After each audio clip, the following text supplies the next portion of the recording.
What does a bad draft mean? Are there still superstars or all-stars in this draft? And who has the best chance to be all-stars from this draft? Find out next on Locked On Jazz.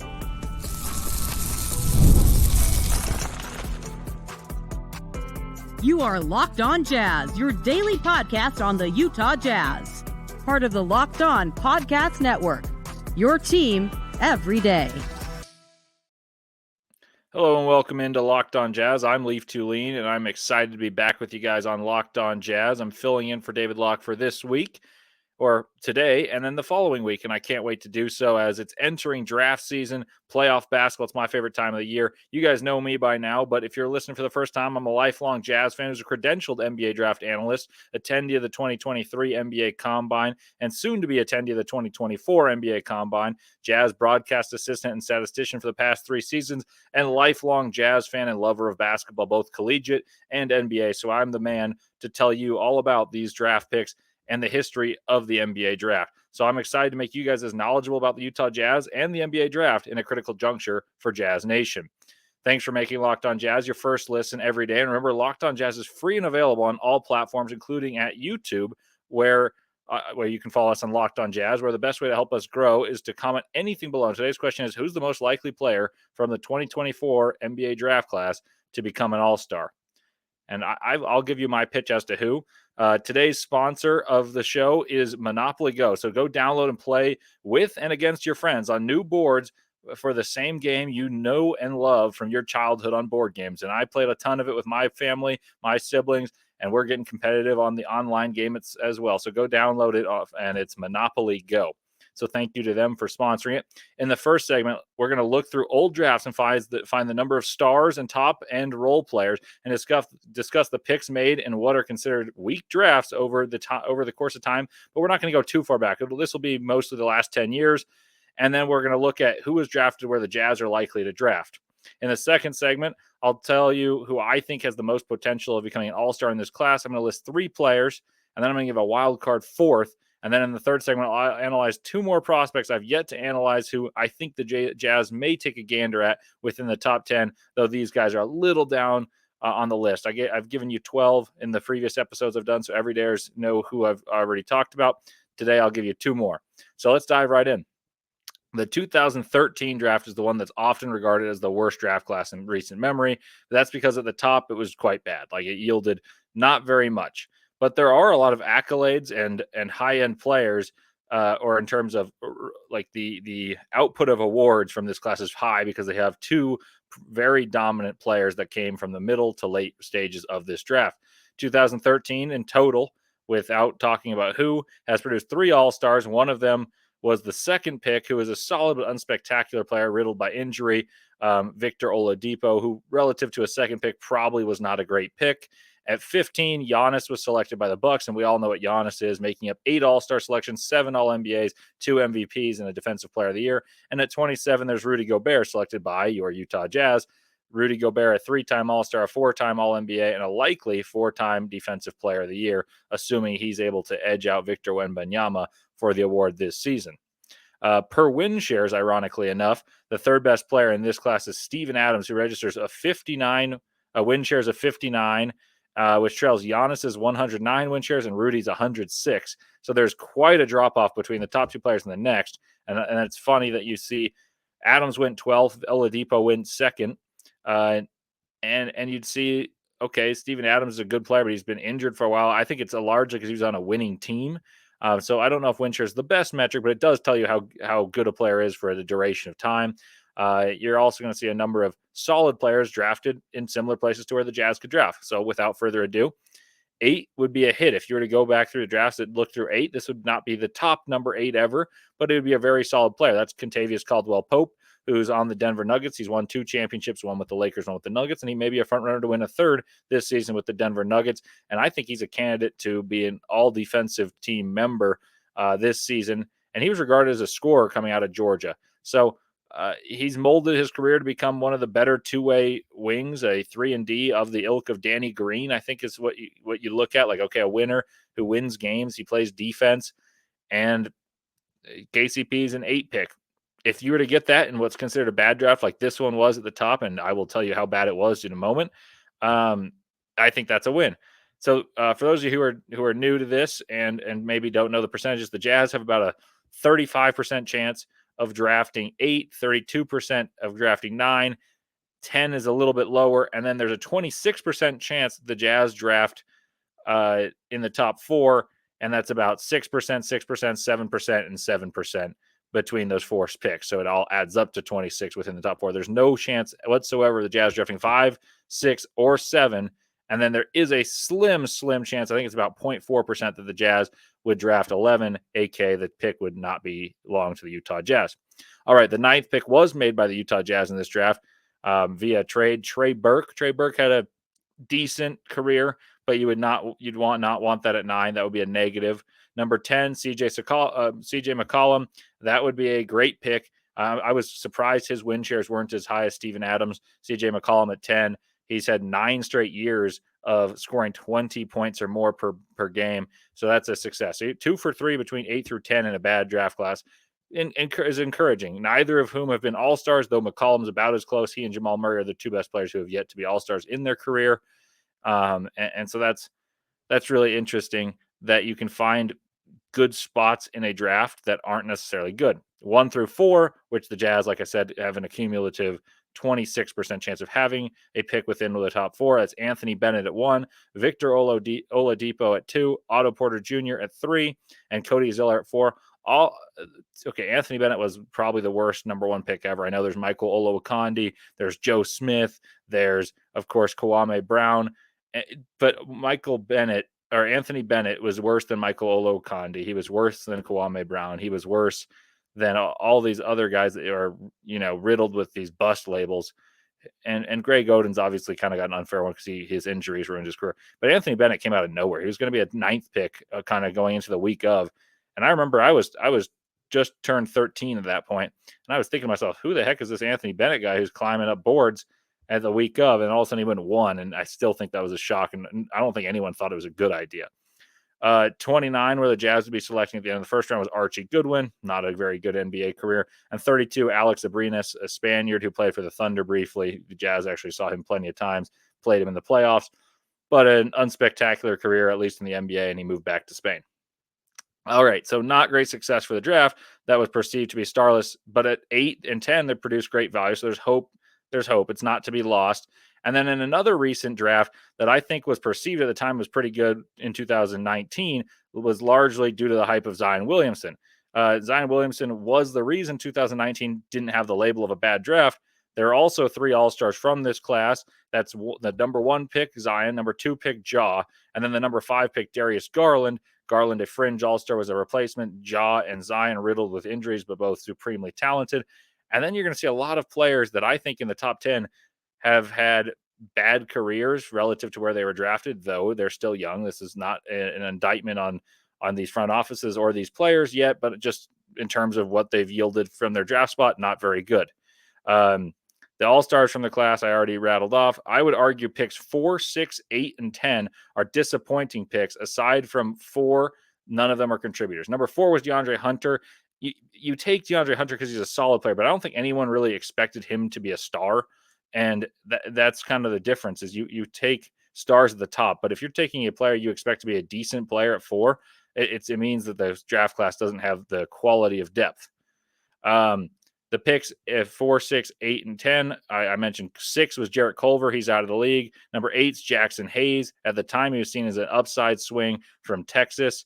Number 9 was Rui Hachimura, who's solid. He started for the Lakers, but he was not very good in the playoffs this year before being eliminated by Denver. Number 10 was Cam Reddish, a talented freshman who was regarded better coming out of high school than he was after 1 year at Duke, where he just never quite fit in with the ilk of Zion Williamson, and RJ Barrett. Cam Reddish kind of blended in, if that makes sense, and he didn't stick out, even though he was at times perceived to be the top prospect of that class. And I don't know, he's kind of bounced around, and I don't know how long he'll stay in the league, but he does have good positional size. And then you look at a few other picks from that, like I mentioned, you had DeAndre Hunter. 5 was Garland. 6, you had a good player. 7 was Kobe White, who's coming into his own, but Kobe White, if you were to judge him after the first couple of years, wasn't all that good. He had a candidacy to be the most improved player this year, and I think he probably deserved it over Tyrese Maxey. But through 3 and 4 years of his career, you wouldn't have been all that thrilled with that pick. And now this year, it looks great. So that's how volatile the draft can be. Those picks mean a lot, and sometimes pressure and situation don't work out. 29 in that draft was a hit, and that's where the Jazz will be drafting this year. Keldon Johnson, that's a hit, even though he's not great, but that's still a hit at 29. And 32, KZ Okpara from Stanford. I was a big fan of him at Stanford, but he did not pan out in the NBA. Well, those are the picks from similarly seen as weak years in draft memory. So what does that mean for the Jazz, who pick in the 2024 NBA draft, hopefully in the top 10? Obviously, there's a 0.4% chance that doesn't happen, but hopefully the Jazz in the top 10. And where could they get value from the weaker draft? Find out next. But first, a word from Monopoly Go. All right, game off. We got to pause here to talk more about Monopoly Go. I know what you're saying. Flag on the play. You already talked about that in the opening, but there's just so much good stuff in this game. I got to tell you more. In Monopoly Go, you can team up with friends for timed tournaments where you can work together to build up each other's boards. The more you win together, the more awesome prizes you unlock. And there's so much to get. Unique stickers you can trade with a friend to complete albums for big prizes. Cool new playing pieces to travel the boards with. Hilarious emojis for taunting friends when you smash their buildings or heist their vaults. Plus, Monopoly Go feels new and exciting every day with constantly changing tournaments and challenges. A ton include their own mini games like digging for treasure or a robot pachinko machine. And there's always new timed events that help you win big, like massive multipliers for everything you win or rent frenzies. There's always something fun to discover in Monopoly Go. So get off the bench and go download it now free on Google Play or on the App Store. Game on. I also want to tell you about Murdoch Hyundai. I've told you guys before, I love Murdoch Hyundai. They've been in Utah. The Murdoch family's been in Utah for over 80 years. Hyundai is the best car for your money. You get the bang for your buck, safety features, bells, whistles, all in amazing cars for amazing prices. The SUV lineup is spectacular. It features the Kona, the Tucson, the Santa Fe, the Palisade, and like I told you guys last time I was on here, I've ridden and driven in the Tucson many times. My mom has it, so when I drive with her, I feel safe and comfortable, and when I drive it myself, it's got all the alarms and features you want. When you turn lanes, it illuminates, tells you when someone's close. Your backup camera is crystal clear, and it makes noise to alert you if anyone starts zooming by. So it is as safe as it gets, and it's got great pick-me-up as well. They also have the Ioniq 5 electric, was named the Motor Trend SUV of the Year by Motor Trend. The new Ioniq 6 is even better. It's amazing. Electric and looks just like a Porsche and won the World Car of the Year. There are 3 locations in Linden, Murray, and Logan, and I can personally tell you how wonderful the people are in Murray. And one of the guys even there said, "Hey, you're Leif from Locked On." That made me feel really good that they knew who I was. So if you're listening once again in Every Dare, I say hello to you. And I'm sure the other venues for Murdoch Hyundai are just as wonderful. So I strongly advise you to go in and get yourself a Murdoch Hyundai. Welcome back to Locked On Jazz. I'm Leif Thulin. By the way, are you guys watching Fox Sports or ESPN on your TV all day and you have to turn on the volume with all that shouting? Make the switch to Locked On Sports today, a free 24/7 sports streaming channel programmed for you every day to bring you the biggest stories without all the screaming. Locked On Sports Today brings you can't-miss analysis, opinions, and news, streaming 24/7 on YouTube or the free Amazon Fire TV channels app, part of the Locked On Podcast Network, your team every day. All righty, welcome back. Leif Thulin with you here, projecting who I think is the most likely to reach all-star status, as even the worst draft classes in recent history have yielded around 3 all-stars. So who can fulfill that from this year's class?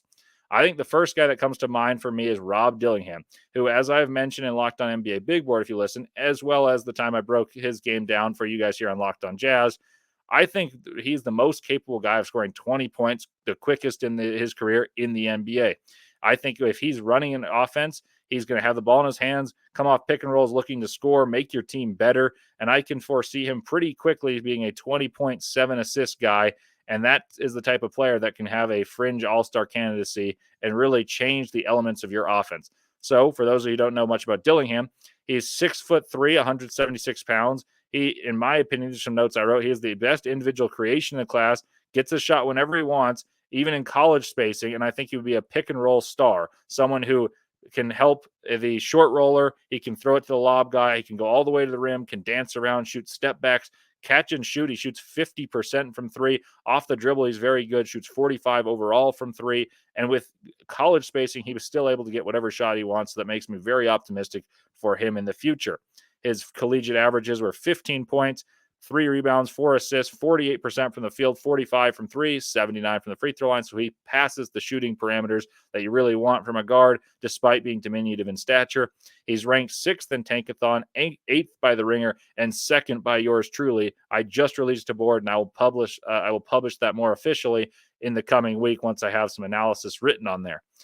His strengths, I would say, are he's a dynamic shot creator. He uses shifty change of direction moves. He can get to wherever he wants on the floor and make a variety of shots, whether it's the floater, the step back, all the way to the cup and finish. He drains nearly half, actually pretty much exactly half of his catch and shoots this year. He hits them both off movement and off the dribble.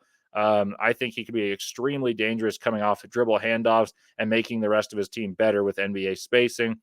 The pitch would be for me, if the ball is in his hands, he could score a lot. And to me, you look at Darius Garland, I think he's a juiced up version, a quicker version of Darius Garland with similar shooting ability and similar vision. Now, Darius Garland, I think, is being hampered by playing alongside Donovan Mitchell, but he was an all-star the year before that. And he's really good. And I think Rob Dillingham might be better than Garland. Garland has been an all-star in his short NBA career. So there's my pitch for Rob Dillingham. The next guy who I think could be an all-star, may have the most potential of anyone in this class should he hit, but I do have reservations. That would be Nikola Topic. He's from Slovenia, so the natural comparison is, he's Luka Doncic because he's a big guard. Well, he's different. He excels in the pick and roll, much like Luka. He's to the tune of 89th percentile in pick and roll. He slices to the rack, shoots free throws very well, but his shot is not super confident, and he has questions about will his style scale up from overseas to the league, and can he shoot well enough in the NBA to have the ball in his hands?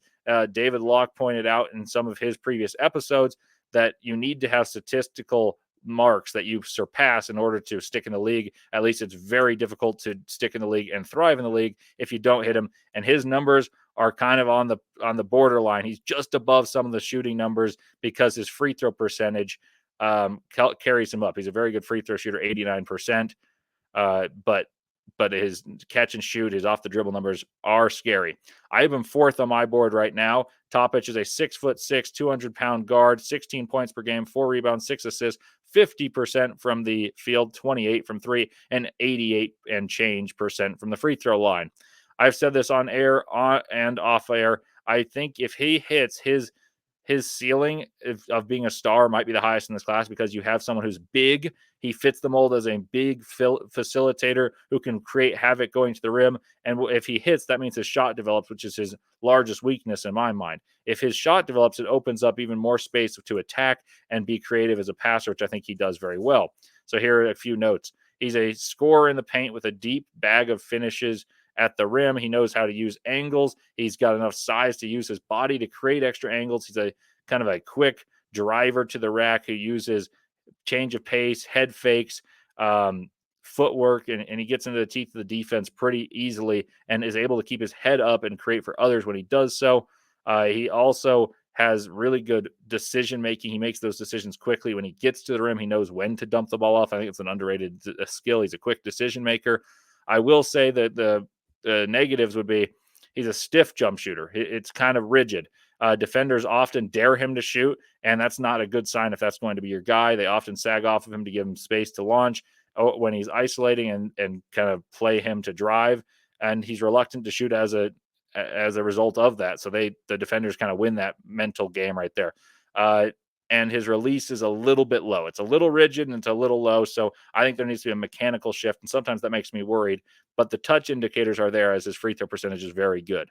The last guy I would consider to be an all-star, and I'm not going to go with the guy I think is the safest. I think Alex Sarr probably could be in a down year. I think he reminds me a lot of Evan Mobley in the sense that Mobley came in as this defensively oriented guy who could put the ball in the hole, and he's skilled and fluid, but the offense just doesn't move me the same way as some other players have. So while I think Sar easily could reach that height, and I think he'll likely be picked number one, I think his all-star candidacy, it relies more on his floor being really high than his ceiling being all that high. So Ron Holland will be the final one for me. Holland averaged about 20 points in the G League, nearly 7 rebounds, nearly 3 assists, 46% from the field, 24% from three, 73 from the free throw line. His numbers are not good per the Tankathon and the Ringer. He's 12th in or 12th on Tankathon and 11th on the Ringer. I'd guess he'll rise according to most people. But first and foremost, Holland is an excellent athlete and a competitor. He's really competitive, defends like his hair is on fire, slashes to the rack, and he's playing against grown men as an 18-year-old. He's really young. He's 18 when he's going to be drafted, and he scored 20 points per game. That's nothing to scoff at. He's an explosive finisher at the basket, can hang in the air, score through contact, decisive when he attacks. He knows where he's going to go, maybe even premeditates it, but at least he'll sprint up the floor and beat the defense with what he does well, attacking the rim. In the half court, he's able, even when he's not shooting well, to actively cut, drive closeouts, and be an effective offensive player. Defensively, he's versatile, can switch 1 through 4, I would say, and he has a knack to make hustle plays like chase down blocks or poke from behind steals. Like I said, one of the youngest players in the class, and he's already played in a lot of professional games that are played in the NBA style. And then the last guy who I'd even consider for an all-star in this class that's not Alex Sarr, and I gave the pitch right there, is kind of more of a curveball of the ilk of Giannis, someone that was little known, and you know of him, and there's fewer little known guys. Like Giannis was a true like shot in the dark, and there's only a few teams that really saw the vision. Masai Ujiri has a famous video. He's like, "Oh my gosh, can we trade up to get Giannis? Can we trade up to get Giannis?" Well, the Bucks took that chance away from Ujiri and the Raptors, but this guy is not as little known, but he is more of the foreign newcomer to the okay, can he be that guy conversation. So I'll tell you who that is next. But first, let me tell you about eBay Motors. Passion, drive, and patience. The formula for winning championships is also what keeps your ride or die alive. eBay Motors has everything you need to maintain your vehicle and level it up to peak performance. Superchargers, roof racks, exhaust kits, LED headlights, and more. Whether you're into speed, power, or style, eBay Motors has you covered. With over 122 million parts for your number one ride or die, you'll always find exactly what you're looking for. And with eBay Guaranteed Fit, your part is guaranteed to fit your ride every time or your money back. Because with eBay Motors, you're burning rubber, not cash. With all the parts you need at the prices you want, it's easy to make your car the MVP and bring home huge wins. Keep your ride or die alive at ebaymotors.com. Eligible only items only. Exclusions apply. eBay Guaranteed Fit only available to U.S. customers. Well, welcome back to Locked On Jazz. I'm Leif Thulin with you here for Friday, May 3rd's episode, and we're talking about who could be the all-stars in this class, because even the classes regarded as weak tend to have all-stars, and we've pointed out two of which, all of those, the two that I mentioned, 2013 and 19, both have produced 3 all-stars at this juncture. So I've mentioned 3 players I thought could be all-stars, and then I have one curveball, because if you were to ask people that same question in 2013, yes, they thought it was a weak draft. Who could be an all-star? I don't think anyone was going to say Giannis, except maybe the teams that took him. But even then, I think that's a stretch in the imagination. But the last guy I think can be an all-star, absolutely. And I mean, absolutely everything goes right, but he will be selected lower than the guys that I already have spoken about as all potential all-stars. That would be Tidjane Salaün. He's a French wing. He's 18 years old, 6'9", 203 pounds.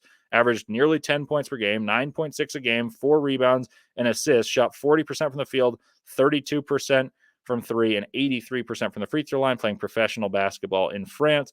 He's ranked 13th on Tankathon, 15th on the Ringer. He's recently his stock has risen. I think at the beginning of the year, he was more around 20 by most. Okay, here are his pros and cons. He's a locked-in defender who's a nuisance off the ball and someone who can be a pest on the ball and also a deterrent of drives on the ball. He uses his long arms to poke at the ball. He's always contesting shots at the rim, plays with his arms in passing lanes, gets going downhill, and has nice coordination for his size. I think he's a versatile defender, which really elevates his floor. When he comes into the league, if he's able to defend really well on one side, I think there's a pathway to playing. But I also think there's some sort of like pitch of, okay, well, yeah, he's good on defense, but like we need to shoot, like, because everyone needs to be able to shoot right now. And yes, I've talked about some anomalies, like Jaden McDaniels isn't a very good shooter. I think that Ryan Dunn in this class could find his way onto the court just with defensive prowess, because teams need stoppers, and that's a unique skill set in a class that lacks it. But I don't think he's a bad offensive player. I think he's raw. I think it's an uncultivated talent, but he's experiencing the best season of his career, his young career, shooting threes this season, and that's 32%. It was higher than that a few months ago. He kind of had a cold finish to the season. He constantly moves behind the arc. He's able to get himself open and shows eagerness to call for the ball, showing confidence. He gets his feet set pretty quickly, has a high, what I'd consider relatively smooth, not very rickety or rigid shot. Like it looks good. And if his shot, the form is what it is, and he's 18, he shot 32%, but 83 from the line, I buy that his shot can be better. He also has the athleticism, like I mentioned, to be a good finisher, who makes himself available for lobs at the rim, runs the floor, and he stays active within the flow of the offense, can be a cutter. Maybe you can cultivate him into being someone who accepts a role like Aaron Gordon from the dunker spot, who catches lobs with an offensive hub like Jokic. Obviously, that is an extreme, but it's not impossible. He always looks for chances to cut to the rim. He sets screens both on the ball and off the ball, and he'll be best utilized by a team that lets him play off of the ball. I don't think he'll turn into what Giannis is, like storming to the paint at the rim. And I'm not saying he could be Giannis, but I think he's more of the ilk of Giannis, of a long, gangly wing who has unique traits that you could cultivate to make better. I don't think he's going to be an all-star. I don't want to put that into the world, but I do think there's a lot of talent here. And the guy he kind of reminds me of a recent draft cycle would be his countryman, Bilal Coulibaly. As for weaknesses, he needs to be a little bit more of a fundamental defender, kind of bites for fakes. He falls out of position, trying to gamble at times. And the lack of shooting is more off the dribble. I think catch and shoot, his form looks good, and he generates space off the dribble using those long strides for step backs or spins to the rim, but he is a little bit out of control, and some of the misses are ugly. A miss is a miss. Like an air ball and a swoosh, or sorry, an air ball and an in and out are effectively the same. But sometimes the ugly misses deter scouts from liking the type of player. I don't know. It is.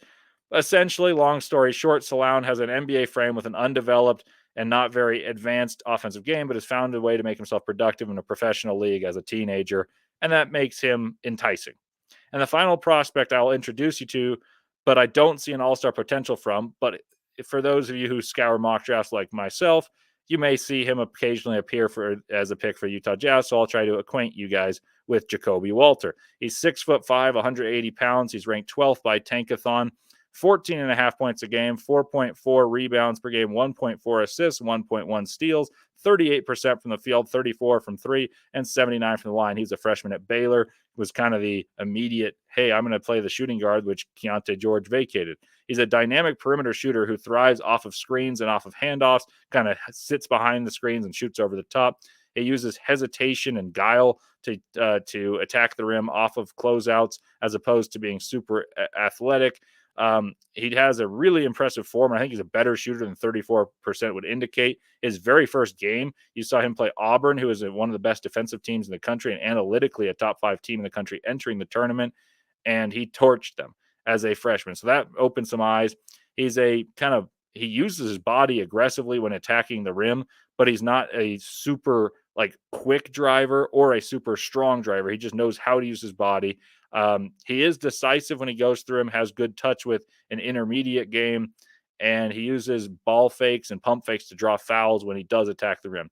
He showed playmaking ability in high school. That said, he did play alongside a collegiate guard in Elliot Cadeau, who was the point guard for the number 1 seed North Carolina Tar Heels. So I do think having 2 very good collegiate guards in one backcourt may have elevated his passing acumen or what it looked like in high school.